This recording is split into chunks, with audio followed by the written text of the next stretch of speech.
இப்ப வர டைரக்டர்ஸும் சரி ப்ரொடியூசர்ஸும் சரி படத்துடைய ப்ரமோஷனுக்கு என்னெல்லாம் பண்ணலான்னு ரூம் போட்டு யோசிப்பாங்க போல. ஒரு சீசன்ல ஹீரோக்கு ஹீரோயினுக்கும் கல்யாணம் ஆகிற மாதிரியான போஸ்டர்ஸ் எல்லாம் வெளியிட்டு படத்தோட ப்ரமோஷனுக்காக யூஸ் பண்ணிக்கிட்டாங்க.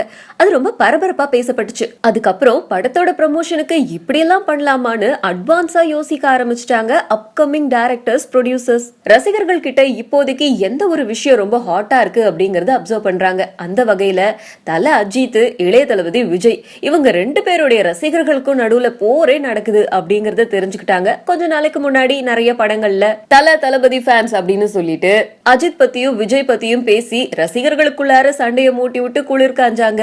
ஆனா இப்போ வந்திருக்கிற ஒரு புதுமுக டைரக்டர் ஒரு ஹோல் படத்தையே இந்த மாதிரி ஒரு ட்ரெண்டிங்ல எடுத்திருக்காரு. இந்த படத்துல நீங்க நினைக்கிற மாதிரி அஜித் கூட விஜய் இணைச்சு எதுவும் பண்ணல. தல கூட வாதியாரியே இணைச்சு இந்த படத்தை எடுத்திருக்காங்க.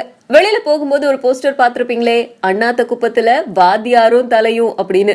ஒரு பக்கத்துல புரட்சி தலைவர் எம்ஜிஆரோட போட்டோவையும் இன்னொரு பக்கம் தலையோடைய போட்டோவையும் போட்டிருந்தாங்க. அடடா, இவங்க ரெண்டு பேரையும் வச்சு இந்த படத்துல என்ன பண்ணிருக்காங்க அப்படின்னு பல பேரை யோசிக்க வச்சுது. இதுவே படத்துக்கு ஒரு ப்ரமோஷன் தானே.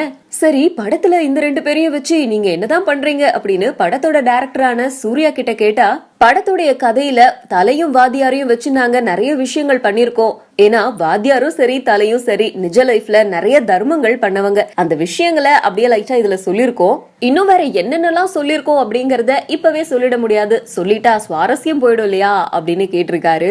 அநேகமா நான் நினைக்கிறேன் இந்த படம் வெளியே வர்றதுக்குள்ள இவர் பல ஏழ்றைகளை சந்திக்க வேண்டி இருக்கும்னு நினைக்கிறேன். ஏன்னா தல அஜித் கூட ரசிகர்கள் தெய்வமா நினைக்கிற எம்ஜிஆர மோத விடுறாரு. இத தலையே அக்செப்ட் பண்ணுவாரான்னு தெரியல. அப்புறம் தான் ரசிகர்கள் பொறுத்திருந்து பார்ப்போம்.